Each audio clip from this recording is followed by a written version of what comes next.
ಎಲ್ಲರಿಗೂ ನಮಸ್ಕಾರ.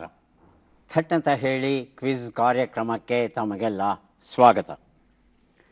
ಸೀನುವಿನ ಗಣಪ ಮತ್ಸರ. ಹೊಟ್ಟೆ ಉರಿಯುತ್ತೆ ಕಣಯ್ಯ ಎಂದ ಸೀನು. ನಾನು ಹುಬ್ಬೇರಿಸಿದೆ. ಗಣೇಶನ ಹೊಟ್ಟೆಯ ಸೈಜ್ ನೋಡು, ಕೈಯಲ್ಲಿರುವ ಮೋದಕವ ನೋಡು ಎಂದವನ ದನಿಯಲ್ಲಿ ಈರ್ಷ್ಯೆಯ ಮೂಟೆ. ಸಿಹಿ ತಿಂದು ಹೊಟ್ಟೆ ಬಂದಿದೆ, ಅದರಲ್ಲಿ ಏನು ತಪ್ಪಿದೆ? ತಪ್ಪಿಲ್ಲ. ದೊಡ್ಡ ಹೊಟ್ಟೆ ಇದ್ದೂ ಸಿಹಿ ತಿನ್ನುವಷ್ಟು ಆರೋಗ್ಯ ಇದೆಯಲ್ಲ, ಅದಕ್ಕೆ ನನಗೆ ಅವನನ್ನು ಕಂಡ್ರೆ ಹೊಟ್ಟೆ ಉರಿ. ದಿನವೂ ವಾಕ್ ಮಾಡಿಯೋ ಒಂದು ಪುಟ್ಟ ಮೈಸೂರು ಪಾಕ್ ತಿಂದರೆ ಎಲ್ಲಿ ಕೊಲೆಸ್ಟ್ರಾಲ್ ನನ್ನನ್ನು ಕೊಲೆ ಮಾಡೀತೋ ಅಂತ ಹೇಳೋ ನಾನೆಲ್ಲಿ 21 modakas not a single piece less ಎನ್ನುವ ಗಣಪನಲ್ಲಿ ಸೀನುವಿನ ಹೊಟ್ಟೆ ಕಿಚ್ಚಿನ ಮಟ್ಟ ಎಷ್ಟು ಇತ್ತು ಅಂದರೆ, ಅವನ ಹೊಕ್ಕಳ ಮೇಲೆ ಏನಾದರೂ ಅಪ್ಪಿ ತಪ್ಪಿ ನೀವು ಬೆಣ್ಣೆ ಇಟ್ಟರೆ ಅದು ಕರಗಿ ತುಪ್ಪ ಆಗ್ತಾ ಇತ್ತು. ಅವನು ದೇವರು, ನೀನು ಚಿಲ್ಲರೆ ಮನುಷ್ಯ ಅಂತ ಹೇಳಿದೆ. ಹ್ಞೂ ಕಣಯ್ಯ, ದೇವತೆಗಳಿಗೆ ಹಸಿವೆ ನಿದ್ರೆಗಳ ತೊಂದರೆ ಇರೋದೇ ಇಲ್ವಂತೆ. ಹಸಿವಿಲ್ಲದೇನೆ ಮೋದಕದ ಲೆಕ್ಕದಲ್ಲಿ 21ರ ಮಗ್ಗಿಯನ್ನು ಹೇಳೋ ಈ ಗಣಪ ನಿಜಕ್ಕೂ ಅವನಿಗೆ ಹಸಿವಿದ್ದಿದ್ರೆ ಎಷ್ಟು ಮೋದಕ ತಿಂತಿದ್ದ? ಸೀನುವಿನ ಒಳಗಣ್ಮುಂದೆ ಬೋಗಿಗಟ್ಟಲೆ ಕಡುಬುಗಳು ಇರುವ ಬಲವಾದ ಒಂದು ಲಂಬವಾದ ರೈಲು ಕಾಣಿಸ್ಕೊಳ್ತಂತೆ. ನೀನು ವಾಕಿಂಗು ವ್ಯಾಯಾಮಗಳನ್ನು ಮಾಡಿ ಬೇಕಾದನು ಅಂತ ಹೇಳಿದೆ. ಗಣಪ ಒಂದು ದಿನ ವಾಕ್ ಮಾಡಿದ್ದಿಲ್ಲ, ಆದರೂ ಎಂತಹ ಆರೋಗ್ಯ ಪಡೆದಿದ್ದಾನೆ ನೋಡು. ಅವನ ಮುಖದ ಕಳೆಯೇ ಕಳೆ. ಮತ್ಸರದ ಮೊಟ್ಟೆಯಾಗಿದ್ದ ಸೀನು. ವಾಕ್ ಮಾಡಿದ್ದನಲ್ಲ, ಡಿನ್ನರ್ ಮುಗಿಸಿ ಈವ್ನಿಂಗ್ ವಾಕ್ ಹೋದಾಗಲಲ್ವೇ ಚಂದ್ರ ನಕ್ಕಿದ್ದು. ಗಣಪ ಪುರಾಣದ ಪುಟವೊಂದನ್ನು ತೆರೆದೆ. ಅದೇ ಲಾಸ್ಟ್ ಅನಿಸುತ್ತೆ. ಆಮೇಲೆ ವಾಕ್ ಮಾಡಿದ ಉಲ್ಲೇಖವಿಲ್ಲ. ಅವನ ಇಲಿಯನ್ನು ನೋಡಯ್ಯ, ಹೊಟ್ಟೆ ಉರಿಯೋದಿಲ್ವೇ? ಹೀಗೆ ಸಂಭಾಷಣೆ ನಡೆಯುತ್ತಂತೆ. ಗಣಪನ ಹೊಟ್ಟೆಯನ್ನು, ಅವನು ತಿನ್ನೋ ಸಿಹಿಯನ್ನು, ಇವೆಲ್ಲವನ್ನು ನೋಡಿ ಸಿಹಿ ತಿನ್ನುವ ಭಾಗ್ಯ ಇದ್ದರೂ ತಿನ್ನಲಾಗದ ಭಾಗ್ಯದಿಂದ ನರಳುವಂಥ ಜನ, ಅದು ಬೊಜ್ಜಾಗಿರಬಹುದು, ಮಧುಮೇಹ ಆಗಿರಬಹುದು, ಅತಿರಕ್ತದ ಒತ್ತಡ ಏನಾದರೂ ಆಗಿರಬಹುದು, ಎಲ್ಲವನ್ನೂ ನಾವೇ ತಂದುಕೊಂಡಿರೋದು. ತಂದುಕೊಂಡು ಆದಮೇಲೆ ನಾವೇ ನಮ್ಮನ್ನು ಬೈಕೋತೇವೆ. ಏನು ಮಾಡೋದು? ದುಡಿತಾ ಇದ್ದೀನಿ, ಆದರೆ ತಿನ್ನೋ ಭಾಗ್ಯ ನನಗೆ ಇಲ್ಲವಲ್ಲ, ಹೀಗೆ ಕೊರಗ್ತಾ ಇರ್ತೀವಿ. ಇಂತಹ ಸೊಗಸಾದ ಲೇಖನಗಳನ್ನು, ಹಾಸ್ಯ ಲೇಖನಗಳನ್ನು ಒಳಗೊಂಡಂಥ ಪುಸ್ತಕ ಮೊಗೆದಷ್ಟು ವಿನೋದ.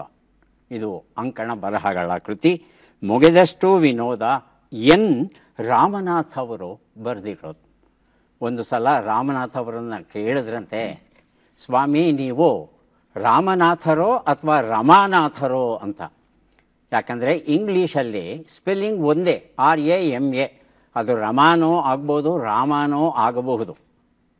ನೀವು ರಾಮನಾಥೋ ರಮಾನಾಥೋ ಅಂತ ಕೇಳಿದ್ರೆ ರಾಮನಾಥ್ ಅವರು ನಗ್ತಾ ಹೇಳ್ತಾರೆ, ಯಾವುದಾದ್ರೂ ಚಿಂತೆ ಇಲ್ಲ ಸ್ವಾಮಿ, ಆದರೆ ರಂನಾಥ ಆಗದೆ ಇದ್ದರೆ ಸಾಕು ಅಂತ ಹೇಳಿದ್ರಂತೆ. ಹೀಗೆ ಮಾತಲ್ಲಿ, ಸಂಭಾಷಣೆಯಲ್ಲಿ, ಬರಹದಲ್ಲಿ ಹಾಸ್ಯವನ್ನೇ ಎಲ್ಲರಿಗೂ ಉಣಬಡಿಸ್ತಾ ಇರೋ ಎನ್ ರಾಮನಾಥ್ ಅವರ ಮೊಗೆದಷ್ಟು ವಿನೋದ ಎನ್ನುವ ಅಂಕಣ ಬರಹಗಳ ಈ ಕೃತಿ ನಿಜಕ್ಕೂ ಒಮ್ಮೆ ಓದಬಹುದು. ನಮ್ಮ ಸಂಸಾರದ ಜಂಜಡಗಳು, ನಮ್ಮ ಹಣೆಯ ನಿರಿಗೆಗಳನ್ನೇ ಶಾಶ್ವತ ಗೆರೆಗಳನ್ನು ಮೂಡಿಸ್ಬಿಟ್ಟಿರುತ್ತೆ. ಅವುಗಳನ್ನು ಕ್ಷಣ ಕಾಲಕ್ಕಾದರೂ ಸಡಿಲಗೊಳಿಸಬಹುದು. ಸೊಗಸಾದ ಕೃತಿ ಮೊಗೆದಷ್ಟು ವಿನೋದ, ಅಂಕಣ ಬರಹಗಳು ಎನ್ ರಾಮನಾಥ್ ಬರೆದಿರುವಂಥದ್ದು. ಕಾರ್ಯಕ್ರಮವನ್ನು ಆರಂಭಿಸ್ತಾ ಇದ್ದೇವೆ. ಸ್ಪರ್ಧಿಗಳ ಪರಿಚಯ. ಮೊದಲ ಸ್ಪರ್ಧಿ. ಎಲ್ಲರಿಗೂ ನಮಸ್ಕಾರ. ನನ್ನ ಹೆಸರು ಸುರೇಶ್ ಕುಮಾರ್ ಕುಸ್ನೂರ್ ಅಂತ. ನಾನು ಕೊಪ್ಪಳ ಜಿಲ್ಲೆ ಹುಲಿಗಿ ಗ್ರಾಮದವನು. ಪ್ರಸ್ತುತ ನಾನು ನಾಗರಭಾವಿಯಲ್ಲಿ ವಾಸ ಮಾಡ್ತಿದ್ದೇನೆ. ನನ್ನ ಹವ್ಯಾಸಗಳು ದಿನಪತ್ರಿಕೆಗಳನ್ನು ಓದುವುದು ಮತ್ತು ಪದಬಂಧ ಬಿಡಿಸುವುದು, ಹಳೆ ಹಿಂದಿ ಚಿತ್ರಗಳನ್ನು ಮತ್ತು ಕನ್ನಡ ಚಿತ್ರಗಳನ್ನು ಕೇಳುವುದು ಮತ್ತು ಥಟ್ಟಂತೆ ಹೇಳಿ ಕಾರ್ಯಕ್ರಮವನ್ನು ತಪ್ಪದೇ ವೀಕ್ಷಿಸುವುದು. ತುಂಬ ಸಂತೋಷ ಸುರೇಶ್ ಕುಮಾರ್ ಅವರೇ. ಕಾರ್ಯಕ್ರಮಕ್ಕೆ ಸ್ವಾಗತವನ್ನು ಕೋರ್ತಾ ಇದ್ದೇವೆ ತಮಗೆ. ಮುಂದಿನ ಸ್ಪರ್ಧಿ. ಎಲ್ಲರಿಗೂ ನಮಸ್ಕಾರ. ನನ್ನ ಹೆಸರು ನರಸಿಂಹಸ್ವಾಮಿ. ತುಮಕೂರು ಜಿಲ್ಲೆ ಚಿಕ್ಕನಾಯಕನಹಳ್ಳಿ ತಾಲೂಕು ಹುಳಿಯಾರಿಂದ ಬಂದಿದ್ದೇನೆ. ನನ್ನ ಹವ್ಯಾಸಗಳು ಪುಸ್ತಕಗಳನ್ನು ಓದೋದು, ಚಲನಚಿತ್ರ ಗೀತೆಗಳನ್ನು ಕೇಳೋದು. ನರಸಿಂಹಸ್ವಾಮಿ ಅವರಿಗೆ ಸ್ವಾಗತವನ್ನು ಕೋರ್ತಾ ಇದ್ದೇವೆ. ಮುಂದಿನ ಸ್ಪರ್ಧಿ. ಎಲ್ಲರಿಗೂ ನಮಸ್ಕಾರ. ನನ್ನ ಹೆಸರು ನರಸಿಂಹಮೂರ್ತಿ KR. ನಾನು ಮಾಗಡಿ ಮುಖ್ಯ ರಸ್ತೆ ಚಿಕ್ಕಗೊಲ್ಲರಟ್ಟಿಯಿಂದ ಬಂದಿದ್ದೇನೆ. ನನ್ನ ಹವ್ಯಾಸಗಳು ಹಾಡುಗಳನ್ನು ಕೇಳುವುದು ಮತ್ತು ತಟ್ಟಂತೇಳಿ ಕಾರ್ಯಕ್ರಮವನ್ನು ಪ್ರತಿದಿನ ತಪ್ಪದೇ ವೀಕ್ಷಿಸುವುದು. ತುಂಬ ಸಂತೋಷ ನರಸಿಂಹಮೂರ್ತಿ, ಕಾರ್ಯಕ್ರಮಕ್ಕೆ ಸ್ವಾಗತವನ್ನು ಕೋರ್ತಾ ಇದ್ದೇವೆ. ಮೂವರು ಸಿದ್ಧವಾಗಿದ್ದರೆ ಕಾರ್ಯಕ್ರಮ ಆರಂಭಿಸೋಣ. ಮೊದಲಿಗೆ ನಿಯಮಗಳನ್ನು ಒಮ್ಮೆ ನೋಡಿಬಿಡೋಣ. ಒಟ್ಟು 10 ಪ್ರಶ್ನೆಗಳು. ಮೊದಲು ಬಜರ್ ಒತ್ತಿದವರಿಗೆ ಉತ್ತರ ನೀಡುವ ಅವಕಾಶ. ಪ್ರತಿ ಸರಿ ಉತ್ತರಕ್ಕೆ ಒಂದು ಪುಸ್ತಕ ಬಹುಮಾನ. ಆಯ್ಕೆಗಳು ಬರುವ ಮೊದಲೇ ಬಜರ್ ಒತ್ತಿ ಸರಿ ಉತ್ತರ ನೀಡಿದರೆ 2 ಪುಸ್ತಕ ಬಹುಮಾನ. 100 ಅಂಕ ಗಳಿಸಿದವರಿಗೆ ಒಂದು ಪುಸ್ತಕ. ವಿಶೇಷ ಬಹುಮಾನ. ನಕಾರಾತ್ಮಕ ತಂತ್ರಗಳಿಗೆ ಅವಕಾಶವಿಲ್ಲ. ಕಾರ್ಯಕ್ರಮದ ಮೊದಲ ಪುಸ್ತಕ ಬದುಕು, ಪರಿಸರ ಕಥನ, BR ಜೋಯಪ್ಪ ಬರೆದಿರುವಂಥದ್ದು. ಮೊದಲ ಪ್ರಶ್ನೆ ಈಗ ಬಂತು. ಕರ್ನಾಟಕ ಎಲೆಕ್ಟ್ರಿಸಿಟಿ ರೆಗ್ಯುಲೇಷನ್ ಕಮಿಷನ್ ಹೊಸ ನೀತಿಯನ್ನು ಜುಲೈ ತಿಂಗಳಲ್ಲಿ ಬಿಡುಗಡೆ ಮಾಡಿತು. ಇದು ಯಾವುದಕ್ಕೆ ಸಂಬಂಧಪಟ್ಟಿದೆ? ಆಯ್ಕೆಗಳನ್ನು ನೋಡೋಣ. ಜಲವಿದ್ಯುತ್ ಉತ್ಪಾದನೆ, ವಾಯುವಿದ್ಯುತ್ ಉತ್ಪಾದನೆ, ಸೌರವಿದ್ಯುತ್ ಉತ್ಪಾದನೆ, ಡೀಸೆಲ್ ವಿದ್ಯುತ್ ಉತ್ಪಾದನೆ. ನರಸಿಂಹಸ್ವಾಮಿ, ಆನಂತರ ಸುರೇಶ್ ಕುಮಾರ್. ವಾಯುವಿದ್ಯುತ್ ಉತ್ಪಾದನೆ. ವಾಯುವಿದ್ಯುತ್ ಆಯ್ಕೆ 2. ಸುರೇಶ್ ಕುಮಾರ್. ಸೌರ ವಿದ್ಯುತ್ ಉತ್ಪಾದನೆ ಆಯ್ಕೆ 3. ಉತ್ತರವನ್ನು ನೋಡೋಣ. ಸೌರ ವಿದ್ಯುತ್ ಉತ್ಪಾದನೆ ಉತ್ತರ ಸರಿಯಾಗಿದೆ. ಬದುಕು ಎನ್ನುವ ಈ ಪರಿಸರ ಕೃತಿಯನ್ನು ಸುರೇಶ್ ಕುಮಾರ್ ಅವರಿಗೆ ಕೊಟ್ಟಿದ್ದೇನೆ. ನಮ್ಮ ಮನೆ ಮೇಲೆ ಸೌರ ಫಲಕವನ್ನು ಇಟ್ಟು ವಿದ್ಯುತ್ತನ್ನು ಉತ್ಪಾದಿಸಿ ನಾವು ಅದನ್ನು ಬಳಸಿಕೊಂಡು ಹೆಚ್ಚುವರಿ ವಿದ್ಯುತ್ ಇದ್ದರೆ ಅದನ್ನು ಸರ್ಕಾರಕ್ಕೆ ಮಾರಾಟ ಮಾಡಬಹುದು. ಇದು ಸಾಮಾನ್ಯವಾಗಿ ಎಲ್ಲರಿಗೂ ತಿಳಿದಿರುವಂಥ ವಿಷಯ. ಆದರೆ ಜುಲೈ ತಿಂಗಳಲ್ಲಿ ಏನು ಒಂದು ಹೊಸ ನೀತಿ ಬಿಡುಗಡೆಯಾಗಿದೆ. ಇದರ ಪ್ರಕಾರ solar roof top photo voltaic plant ಅನ್ನೋದನ್ನು, ಆ ಒಂದು ಯೋಜನೆ ಏನಿತ್ತು ಅದನ್ನು ಈಗ ಬದಲಾಯಿಸಿ ಡಿಸ್ಟ್ರಿಬ್ಯೂಟೆಡ್ ಸೋಲಾರ್ ಫೋಟೋ ವೋಲ್ಟಾಯಿಕ್ ಅಂತ ಹೇಳಿ ಅದನ್ನು ಬದಲಾವಣೆ ಮಾಡಿದ್ದಾರೆ. ಈ ಬದಲಾವಣೆಯ ವಿಶೇಷ ಏನು ಅಂತ ಹೇಳ್ತಂದರೆ, ಮನೆ ಮೇಲಿನ ವಿದ್ಯುತ್ತನ್ನು ಮಾತ್ರ ಮಾರಾಟ ಮಾಡಬೇಕಾಗಿಲ್ಲ. ನಿಮ್ಮ ಮನೆಯ ಮುಂದೆ ಒಂದಷ್ಟು ಸ್ಥಳ ಇತ್ತು, ಅಥವಾ ಹೊಲದಲ್ಲಿತ್ತು, ಅಥವಾ ಬೇರೆ ಕಡೆ ಎಲ್ಲಾದರೂ ಇತ್ತು ಸ್ಥಳ, ಅಲ್ಲಿ ನಾವು ಈ ಸೌರ ಫಲಕಗಳನ್ನು ಇಟ್ಟು ವಿದ್ಯುತ್ತನ್ನು ಉತ್ಪಾದನೆ ಮಾಡ್ತೇವೆ, ಅದನ್ನು ಮಾರಾಟ ಮಾಡಬಹುದಾ ಅಂತ ಕೇಳಿದ್ರೆ ಖಂಡಿತ ಮಾರಾಟ ಮಾಡಬಹುದು ಅಂತ ಈ ಹೊಸ ಕಾನೂನು ಹೇಳ್ತಾ ಇದೆ. ಹಾಗಾಗಿ ತೆರೆದ ಪ್ರದೇಶಗಳ ಅನುಕೂಲತೆ ಇದ್ದಲ್ಲಿ ಅಲ್ಲಿ ವಿದ್ಯುತ್ತನ್ನು ಉತ್ಪಾದನೆ ಮಾಡಿ ಸರ್ಕಾರಕ್ಕೆ ಮಾರಾಟ ಮಾಡಬಹುದು. ಮುಂದಿನ ಪುಸ್ತಕ ಗಾನಯಾನ ಕಾವ್ಯ ಮಿಲನ, HR ಲೀಲಾವತಿ ಬರೆದಿರುವಂಥದ್ದು. ನಮ್ಮ ಪ್ರಶ್ನೆ, ಕರ್ನಾಟಕದ 7 ಇಂಜಿನಿಯರಿಂಗ್ ಕಾಲೇಜಿನ ವಿದ್ಯಾರ್ಥಿಗಳು ಸೇರಿಕೊಂಡು ಯಾವ ಹೊಸ ನಿರ್ಮಾಣವನ್ನು ಮಾಡ್ತಾ ಇದ್ದಾರೆ? ಆಯ್ಕೆಗಳನ್ನು ನೋಡೋಣ. ಕಾವೇರಿಗೆ ತೂಗು ಸೇತುವೆ, ಜೋಡಿ ಉಪಗ್ರಹ, ಚಾಮುಂಡಿ ಬೆಟ್ಟಕ್ಕೆ ರೋಪ್ವೇ, ಕೊಡಚಾದ್ರಿ ಬೆಟ್ಟಕ್ಕೆ ರಸ್ತೆ. ಮೊದಲಿಗೆ ಮೂರ್ತಿ, ಆನಂತರ ಸ್ವಾಮಿ. ಸರ್, ಆಯ್ಕೆ 1 ಕಾವೇರಿಗೆ ತೂಗು ಸೇತುವೆ. ಹೇಳಿ ಸ್ವಾಮಿ. ಕೊಡಚಾದ್ರಿ ಬೆಟ್ಟಕ್ಕೆ ರಸ್ತೆ. ಆಯ್ಕೆ 4. ಉತ್ತರವನ್ನು ನೋಡೋಣ. ಆದರೆ ಸರಿಯಾದ ಉತ್ತರ ಜೋಡಿ ಉಪಗ್ರಹಗಳನ್ನು ನಿರ್ಮಿಸ್ತಾ ಇದ್ದಾರಂತೆ 7 ಇಂಜಿನಿಯರಿಂಗ್ ಕಾಲೇಜಿನ ವಿದ್ಯಾರ್ಥಿಗಳು ಇವರು. ಇದನ್ನು ಸ್ಟೂಡೆಂಟ್ಸ್ ಸ್ಯಾಟ್ ಅನ್ನೋ ಉದ್ದ ಹೆಸರನ್ನು ಸಂಕ್ಷಿಪ್ತಗೊಳಿಸಿ ಸ್ಟುಡ್ ಸ್ಯಾಟ್ ಅಂತ ಇದಕ್ಕೆ ಹೆಸರನ್ನ ಇಟ್ಟಿದ್ದಾರೆ. ಇದು ಸುಮಾರು 10 kg ತೂಗುತ್ತಂತೆ ಒಂದೊಂದು ಉಪಗ್ರಹ.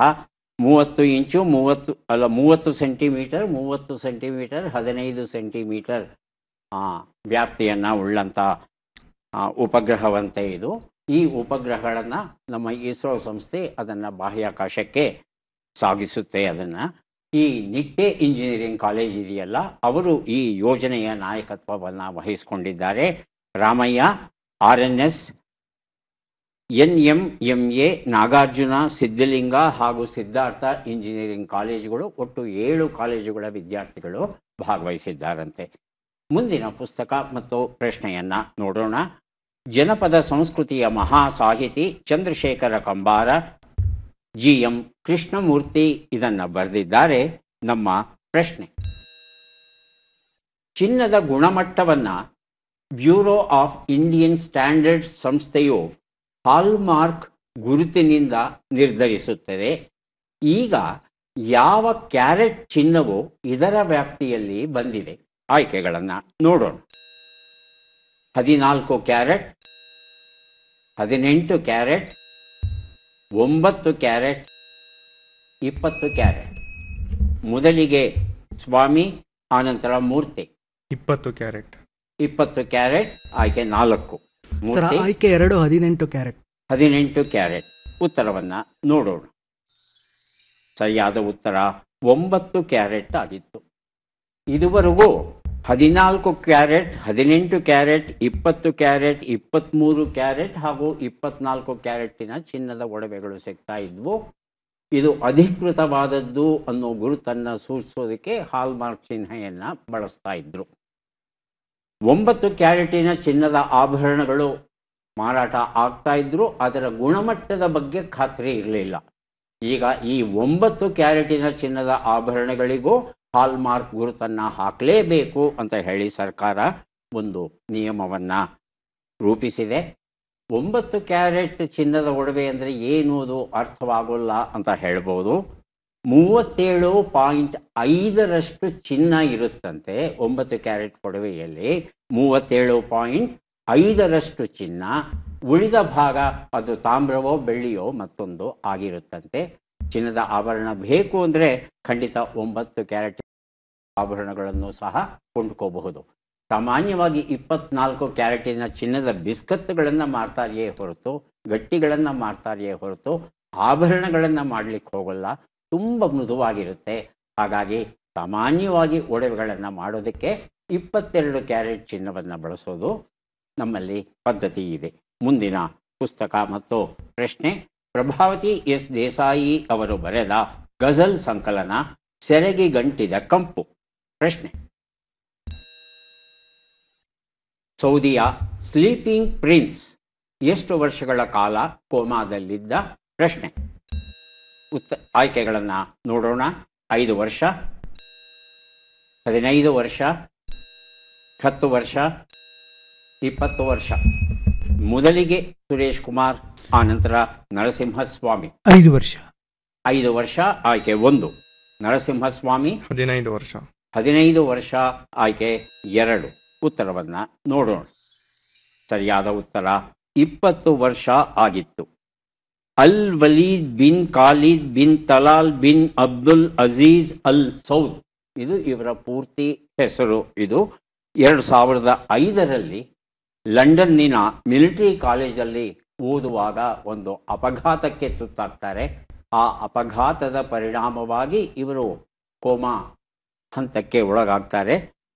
ಅವರನ್ನು ಇಷ್ಟು ವರ್ಷಗಳ ಕಾಲ, 20 ವರ್ಷಗಳ ಕಾಲ ಜೀವ ಹೋಗದ ಹಾಗೆ ರಕ್ಷಿಸಿಕೊಂಡು ಬಂದಿದ್ದರು.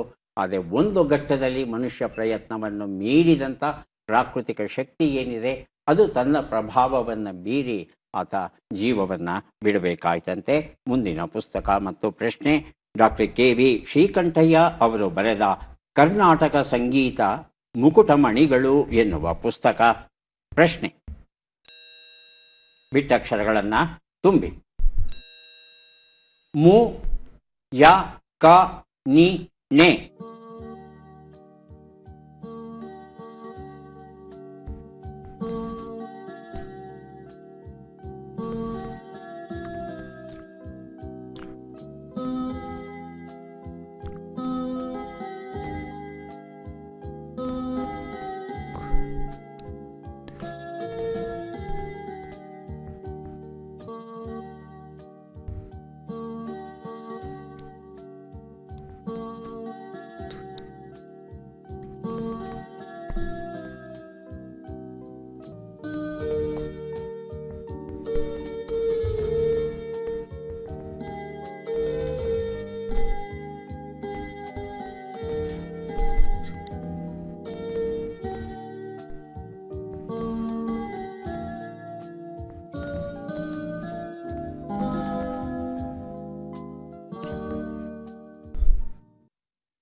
ಯಾರು ಉತ್ತರವನ್ನು ಕೊಡೋ ಪ್ರಯತ್ನ ಪಡ್ತಾ ಇಲ್ಲ. ಉತ್ತರವನ್ನು ನೋಡೋಣ. ಮುಗಿಯದ ಕಸ ನಿರ್ವಹಣೆ. ಬೆಂಗಳೂರಲ್ಲಂತೂ ಕಸ ನಿರ್ವಹಣೆ ದೊಡ್ಡ ಸಮಸ್ಯೆಯಾಗಿದೆ. ಇದಕ್ಕೆ ಸಂಪೂರ್ಣ ಪರಿಹಾರ ಇದುವರೆಗೂ ದೊರೆತಿಲ್ಲ. ಸಾಧ್ಯ ಸಿದ್ಧಿ. ಲೇಖಕಿ BR ನಾಗರತ್ನ. ಪ್ರಶ್ನೆ: ಈ ಕೆಳಗಿನ ಲೆಕ್ಕಗಳನ್ನು ಪೂರ್ಣಗೊಳಿಸಿ ಉತ್ತರಗಳನ್ನೆಲ್ಲ ಕೂಡಿ ಅಂತಿಮ ಉತ್ತರವನ್ನು ನೀಡಿ. ಲೆಕ್ಕಗಳು ಈಗ ಬಂದಿವೆ. 75 ಕೂಡು 23, 88 ಕಳೆ 26, 23 ಗುಣಿಸು 12, 170 ಭಾಗಿಸು 5.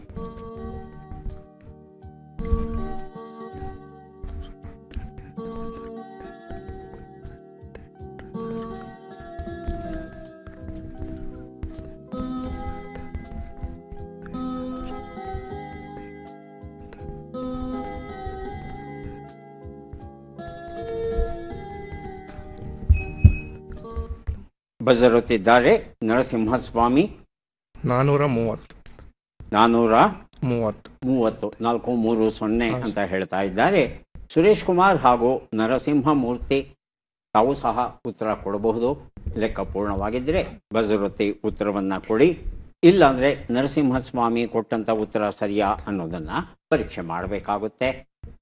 ಒಂದು ಉತ್ತರ 98, 62, 276, 34 ಎಲ್ಲವನ್ನು ಕೂಡಿದ್ರೆ 470 ಬಂದಿದೆ. ಈ ಉತ್ತರವನ್ನು ನರಸಿಂಹಸ್ವಾಮಿ ಕೊಟ್ಟಿಲ್ಲ. ಸಾಧ್ಯ ಸಿದ್ಧಿ ಈ ಕೃತಿ ನನ್ನಲ್ಲೇ ಉಳಿದಿದೆ. ಮುಂದಿನ ಪುಸ್ತಕ ಮತ್ತು ಪ್ರಶ್ನೆ ಕುಪ್ಪಳಿ ಡೈರಿ. ಟೀಚಿ ಬೋರ್ಲಿಂಗಯ್ಯ ಬರೆದಂಥ ಪುಸ್ತಕ ಇದು. ಪ್ರಶ್ನೆ: ಈ ಪದ್ಮ ಪುರಸ್ಕೃತರನ್ನು ಗುರುತಿಸಿ. ಚಿತ್ರವನ್ನು ನೋಡೋಣ.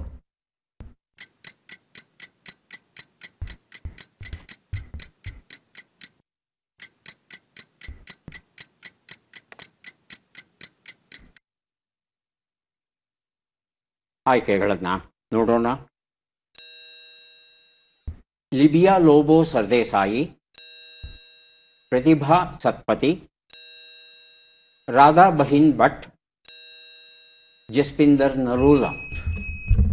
ಮೊದಲಿಗೆ ನರಸಿಂಹಮೂರ್ತಿ, ಆನಂತರ ನರಸಿಂಹಸ್ವಾಮಿ. ಸರ್, ಆಯ್ಕೆ 3 ರಾಧಾ ಬಹಿನ್ ಭಟ್. ಹೇಳಿ ಸ್ವಾಮಿ. ರಾಧಾ ರಹೀನ್ ಭಟ್ ಸರ್. ಯಾವುದು? ಆಯ್ಕೆ 3. ಇಬ್ರು ಒಂದೇ ಉತ್ತರ ಕೊಟ್ಟಿದ್ದೀರಿ ಅಲ್ವಾ? ಹಾಂ ಸರ್. ಉತ್ತರ ಸರಿ ಇದ್ದರೆ ಒಬ್ಬರಿಗೆ ಸಿಗುತ್ತೆ ಪುಸ್ತಕ ಅಲ್ವಾ? ತಪ್ಪಿದ್ರೆ ಒಂದು ಅವಕಾಶ ಕಳ್ಕೊತೀರಿ. ಹಾಗಾಗಿ ಹೇಳಿದ ಉತ್ತರವನ್ನೇ ಹೇಳೋದರಲ್ಲಿ ಅಷ್ಟು ಜಾಣತನ ಇಲ್ಲ ಕ್ವಿಜ್ ಸ್ಪರ್ಧೆಗಳಲ್ಲಿ. ಉತ್ತರವನ್ನು ನೋಡೋಣ. ಸರಿಯಾದ ಉತ್ತರ ಜಸ್ಪಿಂದರ್ ನರೂಲಾ ಆಗಿತ್ತು. ಜಸ್ಪಿಂದರ್ ನರೂಲಾ ಅವರು ಮೂಲತಃ ಗಾಯಕಿ. ಪದ್ಮಶ್ರೀ ಗೌರವ ದೊರೆತಿದೆ ಇವರಿಗೆ. ಮಹಾರಾಷ್ಟ್ರ ರಾಜ್ಯಕ್ಕೆ ಸೇರಿದವರು. ಶಾಸ್ತ್ರೀಯ ಸಂಗೀತವನ್ನು ಹಾಗೂ ಸೂಫಿ ಗಾಯನವನ್ನು ಹಾಡೋದರಲ್ಲಿ ಇವರು ಎತ್ತಿದ ಕೈ. ಆದರೆ ಇತ್ತೀಚಿನ ದಿನಗಳಲ್ಲಿ ಇವರು ಬಾಲಿವುಡ್ ಕ್ಷೇತ್ರದಲ್ಲೂ ಸಹ ತಮ್ಮ ಪ್ರತಿಭೆಯನ್ನು ತೋರಿಸಿದ್ದಾರೆ. ಅವರು ಹಾಡಿದಂಥ ಪ್ಯಾರ್ ತೋ ಹೋನಾ ಹಿ ತಾ ಎನ್ನುವ ಹಾಡು ಏನಿದೆ, ಆ ಹಾಡು ಫಿಲ್ಮ್ಫೇರ್ ಪ್ರಶಸ್ತಿಯನ್ನು ಸಹ ಗಳಿಸಿ ಅತ್ಯಂತ ಜನಪ್ರೀತಿಯನ್ನು ಗಳಿಸಿದೆ. ಈಗ ಅವರಿಗೆ ಪದ್ಮಶ್ರೀ ಗೌರವ ದೊರೆತಿದೆ. ಕತೆ ಕಲ್ಲಾಯಿತು, ಮತಿ ಬಂಗಾರಾಯಿತು, ಎಳೆಯರಿಗಾಗಿ ಬಾಳ್ವೆಯ ಕತೆಗಳು. GS ಜಯದೇವ್ ಬರೆದಿರುವಂಥದ್ದು. ನಮ್ಮ ಪ್ರಶ್ನೆ: ಈ ಅಕ್ಷರಗಳನ್ನು ಸರಿಯಾಗಿ ಜೋಡಿಸಿ. ಅಕ್ಷರಗಳು ಅ, ಲ, ಕೊ, ಸಿ, ತಿ, ಮ್ಯಾ, ಟು, ತಿ.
1 ನಿಮಿಷದ ಕಾಲಾವಕಾಶ ಮುಕ್ತಾಯ ಆಗಿದೆ.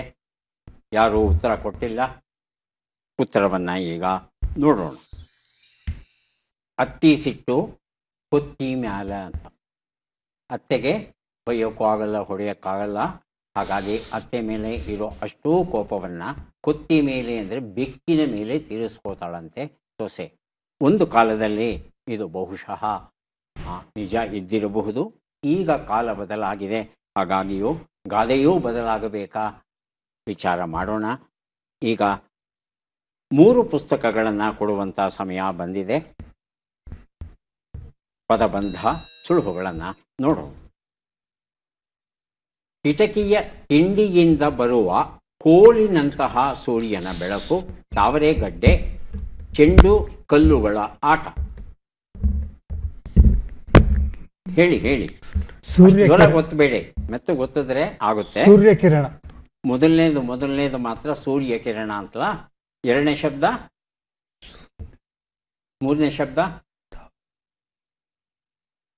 2-3 ಶಬ್ದಗಳು ಸಿಕ್ಕಿಲ್ಲ ಅಂದರೆ 1ನೇ ಶಬ್ದ ತಪ್ಪಾಗಿರಬಹುದು.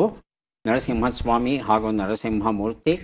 1ನೇ ಶಬ್ದ ಸಿಕ್ಕಿದ್ರೆ ದಯವಿಟ್ಟು ಬಜರುತ್ತಿ ಉತ್ತರವನ್ನು ಕೊಡಿ. ಹೇಳಿ ಸ್ವಾಮಿ. 1ನೇದು ಮಾತ್ರ ರವಿಕಿರಣ. ರವಿಕಿರಣ. 2ನೇ ಶಬ್ದ ಸಿಕ್ಕಿದೆಯಾ? ಸಿಕ್ಕಿಲ್ಲ. ಮೂರ್ತಿ? ಇಲ್ಲ. 1ನೇ ಶಬ್ದ ನಾ ಕೊಡ್ತೇನೆ. 2ನೇ ಶಬ್ದ 3ನೇ ಶಬ್ದಕ್ಕೆ ತಾವು ಪ್ರಯತ್ನಿಸಬಹುದು. 1 ಉತ್ತರ. ಬಿಸಿಲುಗೋಲು, ಕೋಲಿನಂತಹ ಸೂರ್ಯನ ಬೆಳಕು, ಬಿಸಿಲುಗೋಲು ಅಂತ ನಾವು ಹೇಳ್ತೇವೆ. 2 ಉತ್ತರ. ಯಾರು ಬೇಕಾದರೂ ಬಜರುತ್ತಿ ಉತ್ತರವನ್ನು ಕೊಡಿ. ತಾವರೆಗಡ್ಡೆ. ಉತ್ತರವನ್ನು ನೋಡೋಣ. ಇದನ್ನು ಬಿಸಿನಿ ಅಂತ ಹೇಳ್ತೇವೆ ತಾವರೆಗಡ್ಡೆಗೆ. 3ನೇ ಪದಕ್ಕೆ ಯಾರು ಉತ್ತರ ಕೊಡ್ತಾರೆ?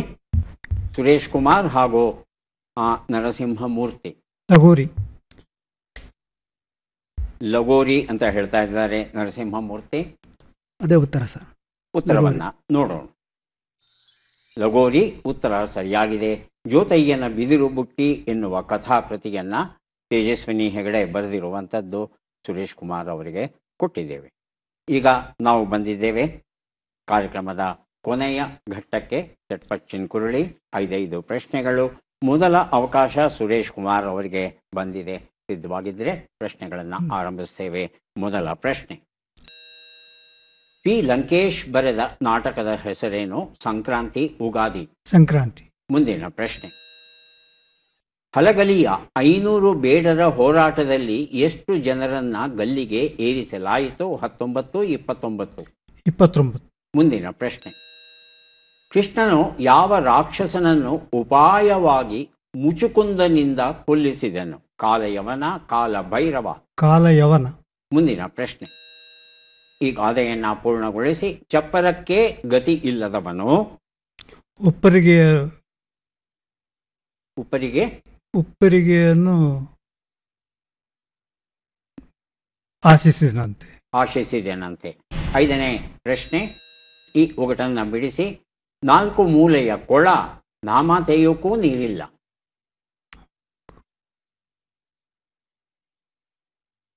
ಉತ್ತರವನ್ನು ನೋಡ್ತಾ ಹೋಗೋಣ. 1 ಉತ್ತರ. ಸಂಕ್ರಾಂತಿ ಉತ್ತರ ಸರಿಯಾಗಿದೆ. 2ನೇ ಪ್ರಶ್ನೆಗೆ ಉತ್ತರ 19 ಆಗಿತ್ತು, 29 ಅಂತ ಹೇಳಿದ್ರಿ. 3ನೇ ಪ್ರಶ್ನೆಗೆ ಉತ್ತರ ಕಾಲಯವನ ಸರಿಯಾಗಿದೆ. 4ನೇ ಪ್ರಶ್ನೆಗೆ ಉತ್ತರ ಚಪ್ಪರಕ್ಕೆ ಗತಿ ಇಲ್ಲದವನು ಉಪ್ಪರಿಗೆ ಬೇಡಿದನಂತೆ, ಉಪ್ಪರಿಗೆ ಆಶಿಸಿದನಂತೆ. ಉತ್ತರ ಸರಿ ಅಂತ ಸ್ವೀಕರಿಸ್ತಾ ಇದ್ದೇವೆ. 5ನೇ ಪ್ರಶ್ನೆಗೆ ಉತ್ತರ ಇದು ಅಚ್ಚು ಬೆಲ್ಲ ಆಗಿತ್ತು. 3 ಪ್ರಶ್ನೆಗಳಿಗೆ ತಾವು ಸರಿಯಾದ ಉತ್ತರ ಕೊಟ್ಟಿದ್ದೀರಿ. ಹಾಗಾಗಿ 3 ಪುಸ್ತಕಗಳನ್ನು ತಮಗೆ ಕೊಟ್ಟಿದ್ದೇವೆ. ಈಗ ನರಸಿಂಹಸ್ವಾಮಿ AV ಅವರಿಗೆ ಅವಕಾಶ ಬಂದಿದೆ. ಆರಂಭಿಸಬಹುದಾ? ಮೊದಲ ಪ್ರಶ್ನೆ. ಚಂದ್ರಶೇಖರ ಕಂಬಾರ ಬರೆದ ನಾಟಕವು ಯಾವುದು? ಜೋ ಕುಮಾರಸ್ವಾಮಿ, ಗೋಕರ್ಣದ ಗೌಡಶಾನಿ? ಜೋ ಕುಮಾರಸ್ವಾಮಿ. ಮುಂದಿನ ಪ್ರಶ್ನೆ. ಸ್ವಾಮಿ ಅಪರಂಪಾರ ಹಾಗೂ ಕಲ್ಯಾಣ ಸ್ವಾಮಿ ಕರ್ನಾಟಕದ ಯಾವ ಭಾಗದಲ್ಲಿ ಸೈನ್ಯವನ್ನ ಕಟ್ಟಿ ಬ್ರಿಟಿಷರನ್ನು ಎದುರಿಸಿದರು? ಕೊಡಗು, ಬಿದರೆ? ಕೊಡಗು. ಮುಂದಿನ ಪ್ರಶ್ನೆ. 17 ಸಲ ಮಥುರೆಯ ಮೇಲೆ ಆಕ್ರಮಣವನ್ನು ಮಾಡಿದ ಯಾರನ್ನ ಕೃಷ್ಣನು ಭೀಮನ ಮೂಲಕ ಕೊಲ್ಲಿಸಿದ? ಜರಾಸಂಧ, ಶಿಶುಪಾಲ? ಜರಾಸಂಧ. ಮುಂದಿನ ಪ್ರಶ್ನೆ. ಈ ಗಾದೆಯನ್ನು ಪೂರ್ಣಗೊಳಿಸಿ. ಚರ್ಮ ತೊಳೆದರೆ ಪಾಪ ಓದೀತೆ. ಪಾಪ ಹೋದೀತೆ. 5ನೇ ಪ್ರಶ್ನೆ. ಈ ಒಗಟನ್ನು ಬಿಡಿಸಿ. 4 ಕಾಲುಂಟು ಪ್ರಾಣಿಯಲ್ಲ, 2 ಕೈಗಳುಂಟು ಮನುಷ್ಯನಲ್ಲ, ಎಲ್ಲರೂ ಸವಾರಿ ಮಾಡುವವರೇ, ಕುದುರೆ ಮಾತ್ರ ನಾನಲ್ಲ, ನಾನು ಯಾರು?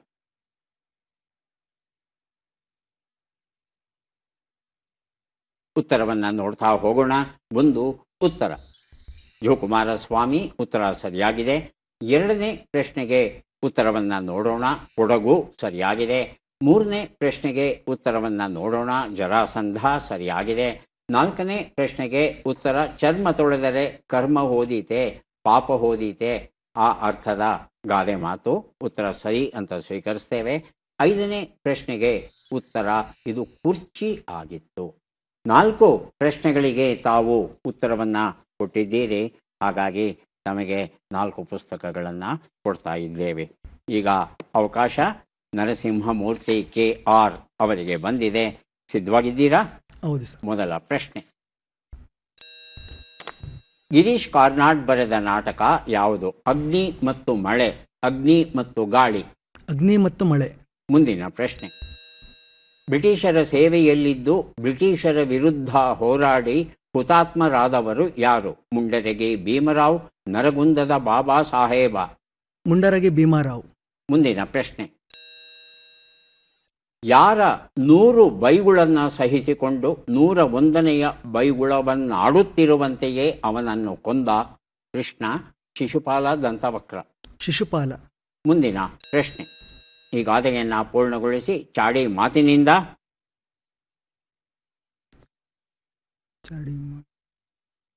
ಮುಂದಿನ ಪ್ರಶ್ನೆ.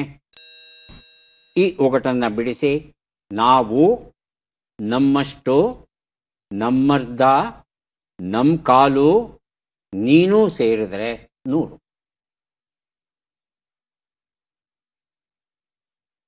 ಉತ್ತರವನ್ನು ನೋಡ್ತಾ ಹೋಗೋಣ. ಒಂದು ಉತ್ತರ ಅಗ್ನಿ ಮತ್ತು ಮಳೆ ಸರಿಯಾಗಿದೆ. 2ನೇ ಪ್ರಶ್ನೆಗೆ ಉತ್ತರ ಮುಂಡರಗಿ ಭೀಮರಾವ್ ಸರಿಯಾಗಿದೆ. 3ನೇ ಪ್ರಶ್ನೆಗೆ ಉತ್ತರ ಶಿಶುಪಾಲ ಸರಿಯಾಗಿದೆ. 4ನೇ ಪ್ರಶ್ನೆಗೆ ಉತ್ತರ ಚಾಡಿ ಮಾತಿನಿಂದ ಚಾವಡಿ ಹಾಳಾಯಿತು ಅನ್ನೋದು ಸರಿಯಾದ ರೂಪ.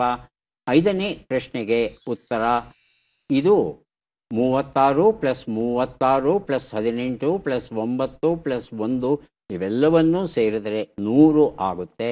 36 ಸರಿಯಾದ ಉತ್ತರ ಆಗಿತ್ತು. 3 ಪ್ರಶ್ನೆಗಳಿಗೆ ತಾವು ಸರಿಯಾದ ಉತ್ತರ ಕೊಟ್ಟಿದ್ದೀರಿ. ಹಾಗಾಗಿ 3 ಪುಸ್ತಕಗಳನ್ನು ತಮಗೆ ಕೊಡ್ತಾ ಇದ್ದೇವೆ. ಯಾರಿಗೆ ಎಷ್ಟು ಪುಸ್ತಕ ಬಂದಿದೆ ಅದನ್ನು ನೋಡುವ ಕ್ಷಣ ಈಗ ಬಂತು. ಮೊದಲಿಗೆ ಸುರೇಶ್ ಕುಮಾರ್ ಅವರಿಗೆ ಕೊಡ್ತಾ ಇದ್ದೇವೆ. 3, 2, 5 ಪುಸ್ತಕ ತಮಗೆ ದೊರೆತಿದೆ. ಪುಸ್ತಕಗಳನ್ನು ಸ್ವೀಕರಿಸಿ ಕಾರ್ಯಕ್ರಮದಲ್ಲಿ ಭಾಗಿಯಾಗಿದ್ದಕ್ಕೆ ತಮಗೆ ಧನ್ಯವಾದಗಳನ್ನು ಅರ್ಪಿಸ್ತಾ ಇದ್ದೇವೆ. ಧನ್ಯವಾದಗಳು. ನರಸಿಂಹಸ್ವಾಮಿ ಅವರಿಗೆ 4 ಪುಸ್ತಕ ದೊರೆಯುತ್ತಾ ಇದೆ. ಸ್ವೀಕರಿಸಿ. ಅಭಿನಂದನೆಗಳು. ನರಸಿಂಹಮೂರ್ತಿ ಅವರಿಗೆ 3 ಪುಸ್ತಕ ಸಿಗ್ತಾ ಇದೆ. ಸ್ವೀಕರಿಸಿ. ಅಭಿನಂದನೆಗಳು.